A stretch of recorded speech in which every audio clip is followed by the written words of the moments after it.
Shalom, selamat malam buat kita semua yang sudah ada yang dikasih dalam Tuhan Yesus Kristus. Pada malam hari ini kita akan merenungkan kebenaran firman Tuhan. Bapak Ibu yang dikasih dalam Tuhan Yesus Kristus, pada malam ini kita akan belajar dari satu topik, yaitu 10 dasar gereja yang bertumbuh. Ya, kita akan melihat dalam firman kita bagaimana sebuah pertumbuhan yang mendasari, apa yang menjadi dasar kita bisa bertumbuh di dalam iman pada Kristus. Ya, dasar yang pertama itu bertekun dalam pengajaran.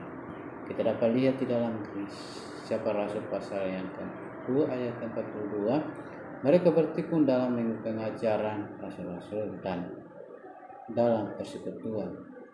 Artinya rasul-rasul ini adalah orang-orang yang memberitakan Injil, orang-orang yang mengajarkan kepada orang lain bertekun di dalam iman kepada Tuhan. Oleh karena itu, saudara-saudara yang dikasihi dalam nama Tuhan Yesus Kristus, yang mereka lakukan adalah para pelajar Alkitab yang bertekun. Artinya kita belajar dengan sungguh Alkitab, kita belajar dengan benar dalam Alkitab, dengan tekun, dengan kesetiaan. Itulah dasar dalam kehidupan kita. Ya, di mana orang memiliki pengetahuan kebenaran dalam Alkitab, yang memiliki pengetahuan yang benar tentang kebenaran firman Tuhan, bukan sekedar saja.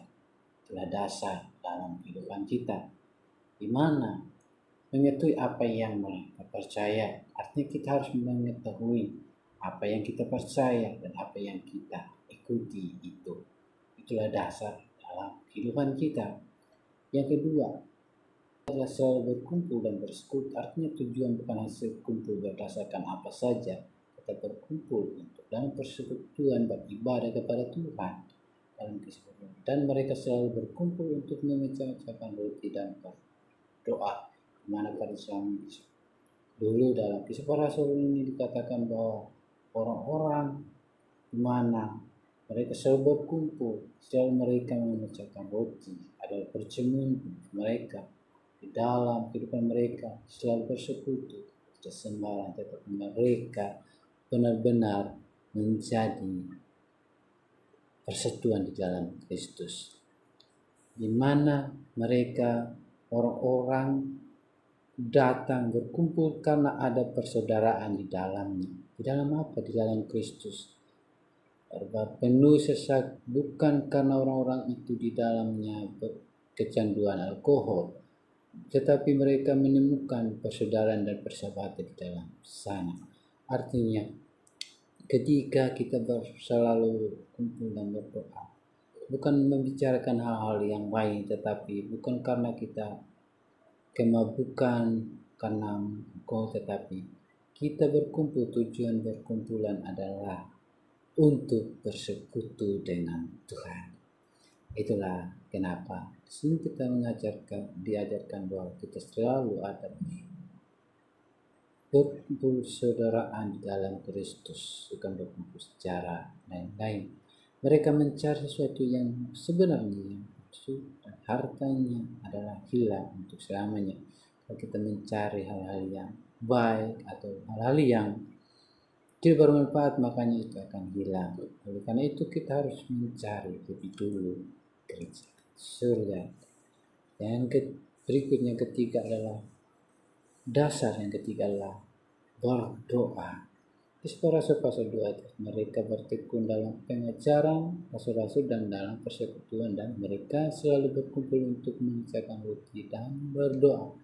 Artinya bukan sekedar berkumpul, tetap juga berdoa, bersekutu dengan Tuhan. Itulah dasar setiap kehidupan kita bagi orang yang percaya.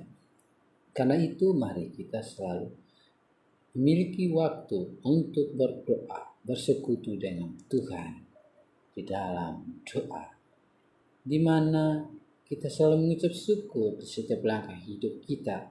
Apapun yang kita alami, itu adalah suatu tanda kita benar-benar ada di dalam tangan Tuhan. Oleh karena itu mari kita adakan waktu untuk berdoa, bersekutu dengan Tuhan, karena melalui doa itu sangat penting bagi setiap kita. Yang keempat, dasar yang keempat adalah takut akan Tuhan. Untuk dasar segala sesuatu adalah hanya takut akan Tuhan, bukan takut kepada manusia. Sekalipun manusia membenci musuh kita karena tidak ikut kemauan mereka, yang penting Tuhan selalu bersama-sama dengan kita kapan dan dimana saja. Oleh karena itu dalam Kisah Para Rasul pasal 1 ayat 3 di mana kata, maka ketakutanlah mereka semua, sedang rasul-rasul itu mengadakan banyak mujizat dan tanda-tanda. Di mana ketika rasul-rasul Palestina itu mengadakan banyak mujizat dan tanda-tanda, orang-orang situ takut dan juga mereka percaya kepada Tuhan. Yang selanjutnya, kita di sini sebagai dimana jemaat mula-mula memiliki sebuah pengalaman rohani yang mendalam dengan Yesus. Mereka memiliki sebuah rasa hormat yang dari hati, bukan dari luar. Mereka mengetahui ada suatu hal yang istimewa ketika datang kepada Tuhan. Apa yang istimewa? Itu sukacita, damai sejahtera, dan Tuhan bersama. Oleh karena itu, mari kita memiliki persekutuan dengan Tuhan dengan sungguh-sungguh hidup takut akan taat akan Tuhan. Itulah sumber hidup kita, saudara-saudara. Yang berikut kita dapat lihat di dalam dasar takut. Amsal 8 ayat 13. Takut akan Tuhan ialah membenci kejahatan. Aku benci kepada kesombongan, kecongkakan, tingkah laku yang jahat, dan mulut penuh tipu muslihat. Artinya, ketika kita hidup bersekutu dengan Tuhan, kita membenci namanya kejahatan, kita membenci namanya kesombongan, keangkuhan kita, dan kita melepaskan semua. Izinkan Tuhan untuk bekerja dalam setiap kehidupan kita. Kecongkakan kita harus dilepaskan, tingkah laku yang jahat kita harus lepaskan, dan mulut yang penuh tipu muslihat. Artinya kita mengada-ngadakan hal-hal yang tidak sesuai kebenaran firman Tuhan. Kita ingin menjatuhkan orang lain, itu tidak bagus. Itu bukan. Oleh karena itu, mari kita buat bahwa hidup kita haruslah takut akan Tuhan. Dapat lihat kita dalam Amsal 11 ayat 26 dikatakan di sana bahwa dalam takut akan Tuhan ada ketentraman yang besar, bahkan ada perlindungan bagi anak-anaknya. Kita sebagai anak-anak Tuhan haruslah ada ketakutan kepada Tuhan, dan karena ada apa-apanya, karena dialah sumber hidup kita, setiap orang yang percaya kepadanya. Karena itu kita harus benar-benar hidup bersekutu dengan Dia kapan dan di mana saja. Walaupun orang lain melihat kita dari segi luar, tetapi biarlah Tuhan melihat kita dari segi dalam. Mari hidup penuh ketentraman bersama Tuhan. Katakan Tuhan adalah anak Tuhan. Oleh karena itu dalam Amsal 15 ayat 16, lebih baik sedikit barang dengan disertai takut akan Tuhan daripada banyak harta dengan disertai kecemasan. Artinya lebih baik barang kita nikmati barang yang ada daripada kelebihan, tetapi penuh kecemasan. Lebih baik kita miskin secara jasmani, tetapi kita kaya di dalam Tuhan. Walaupun kita nggak punya apa-apa, tetapi kita punya Tuhan yang luar biasa di dalam setiap kehidupan kita. Oleh karena itu, lebih bagus kalau orang kaya belum tentu mereka bahagia. Mereka penuh dengan kecemasan. Kan apa? Mereka takut kehilangan harta kekayaan mereka. Tetapi kita orang yang sederhana, bersyukur kepada Tuhan, dan kita penuh dengan kebahagiaan karena kita ada Tuhan. Bapak Ibu yang saudara dikasih Tuhan, mari kita penuh dengan kehidupan bersama dengan Tuhan. Yang kelima, di mana pada masa di Kisah Para Rasul dikatakan bahwa dasar yang kelima adalah mengadakan mujizat dan tanda-tanda. Ketika kita benar-benar bersandar kepada Tuhan, Tuhan akan mengizinkan suatu keajaiban dalam kehidupan kita. Bukan hal yang lain, tetapi di mana Tuhan beri kita suatu kepercayaan, kita mengadakan hal-hal yang baru dalam kehidupan kita. Bahwa di mana dalam Kisah para Rasul 43 ayat 42 ayat 43 dikatakan di sana, sedang rasul-rasul itu mengadakan banyak mujizat dan tanda. Ini dasar kepercayaan orang adalah mengadakan mujizat, bukan berarti mujizat itu suatu hal utama, tetapi itu menandakan kita kepada Tuhan. Oleh karena itu, saudara-saudara yang dikasihi Tuhan, hamba Allah dengan wajah yang diterangi dan bersinar dengan pengabdian kudus akan mempercepatkan penyiaran pengabaran surga. Itu dari satu tempat ke tempat yang lain. Ketika kita katakan Tuhan, banyak hal-hal yang kita perbuatkan, memang banyak halangan, tetapi kita tidak akan menyerah. Melalui ribuan suara amarah itu akan disampaikan ke seluruh dunia. Mujizat akan diadakan, orang sakit disembuhkan, dan tanda-tanda ajaib akan menyertai orang-orang yang percaya kepada Tuhan. Oleh karena itu, saudara-saudara yang dikasihi, setan juga bekerja dengan tanda-tanda ajaib untuk menipu, akan mengadakan api dari langit di hadapan manusia. Tetapi yang diperkuasa adalah Tuhan. Iblis tidak akan menyerah juga, tetapi ia terus berjuang untuk mengadakan mujizat. Mari kita berhati-hati di dalam setiap langkah kehidupan kita. Apapun yang kita perbuat, tetapi kita melihat kemuliaan Tuhan. Oleh karena itu, demikianlah penduduk bumi harus menentukan kedudukan mereka kepada mana kita harus tunduk, kepada perbuatan dunia atau kepada perbuatan surgawi. Oleh karena itu, saudara-saudara, mari kita sungguh-sungguh percaya kepada Tuhan. Saudara-saudaraku yang dikasihi Tuhan, orang-orang yang taat kepada Tuhan, dan ia mengadakan tanda-tanda yang dahsyat. Ia menurunkan bumi depan atas orang. Oleh karena itu, kita sebagai orang percaya pasti akan mengadakan mujizat, baik dalam perbuatan kita dalam kehidupan kita. Saudara-saudaraku, mujizat yang terbesar adalah perbuatan hati manusia. Kita perlu untuk diubahkan, menghilangkan pandangan diri sendiri, mengutamakan diri kita sendiri terutama. Jangan kita melepaskan egois kita, tetap izinkan Tuhan bekerja di setiap kehidupan kita, karena menghilangkan pandangan diri sendiri dan memandang Yesus Kristus di dalam setiap langkah kehidupan kita, sehingga kita dapat diubahkan menjadi serupa dengannya. Ketika melepaskan dalam diri kita sendiri sebagai manusia yang berdosa, maka Tuhan akan bekerja sepenuhnya dalam kehidupan kita. Maka kita akan bekerja dengan luar biasa. Dasar yang keenam adalah tetap bersatu. Kenapa dasar kesatuan kita di dalam kehidupan kita hanyalah Kristus? Dalam Kisah para Rasul pasal 2 ayat 44 dikatakan di sana, dan semua orang yang telah menjadi percaya tetap bersatu. Kita sebagai orang-orang yang sudah percaya, kita harus tetap bersatu, tidak mencari kesalahan, mencari celah untuk bercerai-berai, tetapi berusaha untuk tetap bersatu di dalam Tuhan. Itulah namanya orang percaya. Bukan mencari kesalahan orang lain, tetapi bersatu sampai selama-lamanya. Karena Tuhan telah mempersatukan kita.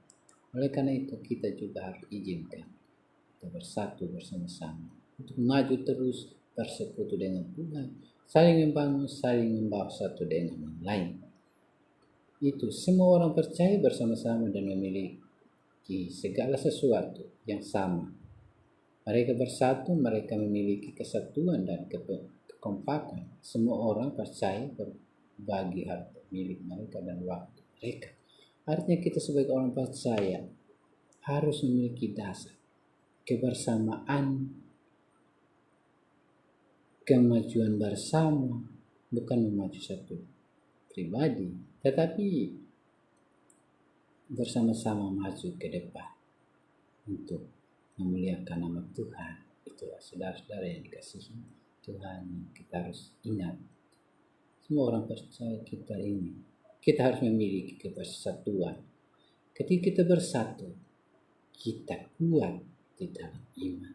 Tetapi ketika kita bercerai-berai, melakukan sesuai kemauan keinginan kita, maka di situ adalah cerai-berai. Tidak ada lagi kekuatan kita sebagai orang percaya atau seorang iman kepada Tuhan.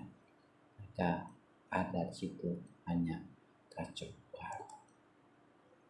Saya mengajak kita untuk tetap bersatu dengan Tuhan, di mana persatuan adalah salah satu dasar terpenting keberhasilan bagi setiap orang yang percaya kepada Kristus, atau gereja-gereja Tuhan.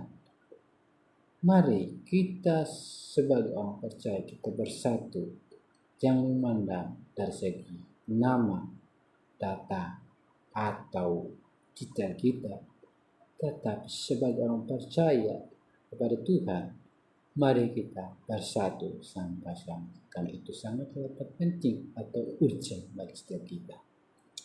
Setiap anggota di dalam jemaat atau di suatu lembaga adalah seperti bahan-bahan pembentuk suatu kue yang lezat, bangunan yang kokoh, tubuh yang sehat. Ketika kita bersatu, ada kekokohan, ada kekuatan di dalam iman kepada Tuhan. Tanpa ada persatuan, maka tidak bisa kuat suatu organisasi dalam gereja atau dalam orang percaya itu sendiri. Dasar yang ketujuh adalah kebersamaan, di mana dalam Kisah Para Rasul pasal 2 ayat 44 dikatakan mereka adalah kepunyaan bersama. Apa yang satu orang miliki adalah kebersamaan, milik bersama. Kita memakai bersama, itulah adanya kepercayaan. Kita satu sumber, itu hanya Kristus. Oleh karena itu kita harus bersama kapan dan dimana saja. Kita memiliki persatuan di dalam Tuhan, itu sangat penting. Di mana di dalam Kisah Para Rasul dikatakan di sana bahwa mereka menjual kepunyaan mereka demi kepentingan pekabaran Injil. Kita merelakan diri kita untuk mengabarkan Injil, walaupun kadang tertindih, menderita, tetap kita harus merelakan diri kita untuk mengabarkan Injil. Dan mulai apa? Cara hidup kita, perilaku kita setiap saat. Di mana mereka pada jemaat-jemaat pramula, mereka adalah jemaat yang murah dan tidak mementingkan diri sendiri. Oleh karena itu mari kita belajar jangan mementingkan diri sendiri kita sendiri. Mari milik bersama. Apapun itu di dalam kehidupan kita hanyalah mementingkan kebersamaan, bukan diri kita sendiri. Itulah kekuatan kita di dalam Tuhan. Saudara-saudara, yang ke-8, dasar yang ke-8 adalah berkumpul setiap hari. Bukan berkumpul karena apa? Contohnya kita beribadah setiap pagi. Kita saling mengingatkan satu dengan yang lain, bukan melepaskan dia terus begitu saja. Tapi siapa yang lebih duluan membangun yang tidur, menguatkan yang lemah, bukan tanpa menjatuhkan. Jangan engkau memandang dari luar. Di mana Kisah Para Rasul pasal 2 ayat 4 yang dikatakan dengan bertekun dan dengan sehati mereka berkumpul tiap-tiap hari dalam bait Allah. Mereka meluangkan waktu untuk berkumpul di rumah Tuhan. Rumah Tuhan kita adalah di dalam hati kita. Izinkan Tuhan bekerja. Kita selalu meluangkan waktu untuk bersekutu. Kita membangun satu dengan yang lain, di mana kapan saja. Saudara-saudara dikasih Tuhan, bukan berkumpul untuk bersenang-senang, tetapi berkumpul untuk memuliakan Tuhan. Di mana setiap hari kita terus berkumpul di bait Allah, utamakan Tuhan, di mana mereka memecahkan roti bersama-sama di rumah Tuhan dan makan bersama-sama dengan gembira dan dengan tulus hati. Tetapi kalau ada suatu rasa ketidakbersamaan, maka sekalipun kita berkumpul, maka di situ ada suatu rasa perbedaan di dalam. Sekarang kelihatannya bersama, tapi di situ sebenarnya tidak bersama, berpisah satu dengan lain. Oleh karena itu, mari kita belajar untuk selalu bersatu di dalam Tuhan setiap hari, bukan hari ibadah dan lain sebagainya, tetapi setiap waktu kita ada bersama, bersatu di dalam Tuhan. Setiap hari mereka memiliki ibadah harian. Contoh kita saat ini, setiap pagi kita ada bersyukur Tuhan, tapi tanpa kesatuan ibadah pun setiap hari tidak ada gunanya.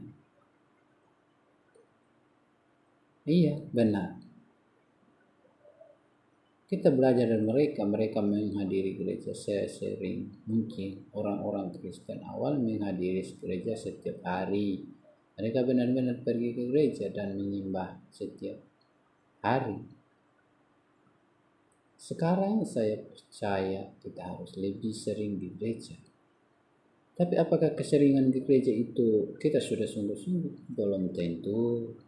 Hebat, bermain dan sebagainya, kuasai hal-hal elektronik, belum tentu.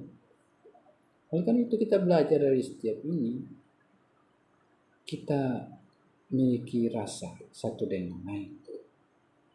Di mana kita dapat Tuhan ini kan dalam 2 Petrus pasal 2 ayat itu bisa dikatakan, jika mereka oleh pengenalan mereka akan Tuhan dan Juru Selamat kita, Yesus Kristus telah melepaskan diri dari kecemaran dunia, tapi terlibat lagi di dalamnya, maka akhirnya keadaan mereka lebih buruk daripada yang semula. Artinya kita sudah percaya kepada Tuhan, kita sudah mengaku kepada Tuhan, tetapi kita masih terlibat dalam hal-hal dunia ya lebih buruk katanya. Saya berkata ini bukan berarti saya lebih sempurna dari saudara-saudari ya. Kita belajar bersama-sama. Terkadang juga saya tidak diperhitungkan, tapi tidak. Saya anggap itu ya untuk hal itu. Tetapi kita percaya bukan karena kita rajin ke gereja kelihatannya kita dekat dengan Tuhan. Belum tentu orang yang rajin ke gereja, ibadah setiap hari, pelayanan setiap hari, itu berkumpul setiap hari itu benar-benar hatinya ke arah Tuhan. Tidak. Tapi lihat dari kelakuannya, dari kedengarannya, pekerjaannya, itu saja. Tidak mementingkan diri sendiri, tidak memiliki kesombongan rohani, tetapi kita lihat memiliki kerendahan hati. Kok pengetahuan besar, banyak, pengetahuan tinggi, sarjana pun, tapi kalau hati bukan Tuhan, ya sia-sialah. Nah, ini ada beberapa alasan terkadang kita sebagai orang percaya. Ya, yang pertama, kenapa kita sering merasa diri tidak bermanfaat? Karena setiap kali kita mendekat dengan orang atau ke gereja, adalah yang perlu kita perbaiki ya. Ya, orang di samping kita tidak ramah dan tidak ada peneguran, saling sapa pun tidak sekarang. Karena apa? Egois kita, kesombongan kita. Kita menganggap orang lain itu lebih rendah dari kita. Itu alasannya kita tidak saling nyapa satu yang lain. Ya bagi saya lebih baik diam daripada banyak hal-hal yang tidak perlu yang terjadi tidak inginkan, di mana banyak alasan tidak ke gereja, ada hal lain. Oleh karena itu, saudara-saudara, kita penuh belajar bersama ya. Saya mungkin selama ini gereja ya banyak alasan kita. Tuhan. Yang ke-9 di sini kita ngelihat memuji Allah. Dan apa? Apakah hanya di gereja tempat memuji Allah? Tidak. Dalam Kisah Para Rasul sambil memuji Allah, dan mereka disukai semua orang, dan tiap hari Tuhan menampakkan cuma mereka dengan orang yang diselamatkan. Kalau benar-benar kita hidup mempermuliakan Tuhan, kita akan ditambahkan tambah banyak jiwa-jiwa di dalam kehidupan setiap organisasi. Tapi kalau lebih banyak egois kita, malasan kita, makanya tidak akan ada perubahan, pertambahan. Hanya motivasi-motivasi yang lain. Itu masalahnya. Karena itu saya mengajak kita semua, terutama diri saya sendiri, ya, saya harus memuliakan Tuhan. Walaupun secara manusia tidak kelihatan pelayanan, tapi ya bersyukur. Nah, ada cara lain, ada waktunya. Karena kondisi saat ini tidak memungkinkan. Begitu. Yang terakhir dasar yang terakhir bahwa menjadi berkat bagi orang lain. Dengan cara apa menjadi berkat bagi orang lain? Mau disukai. Apakah itu? Ya, dari perilaku kita. Ya, terkadang saya sendiri ya banyak hal yang belum, tapi kita bersyukur kepada Tuhan. Ya, kita harus menjadi berkat dengan cara apapun itu, bukan hanya melalui khotbah, tapi melalui pekerjaan sedikit-sedikit itu kita bisa menjadi berkat bagi orang lain. Ya, walaupun dibutuh saat kita dibutuh, tidak apa-apa. Kita bersyukur kita masih bisa bekerja, masih bisa dimanfaatkan oleh orang lain. Ya, yang penting utama menyenangkan hati Tuhan, itu saja yang utama. Tuhan Yesus memberkati. Shalom buat kita semua.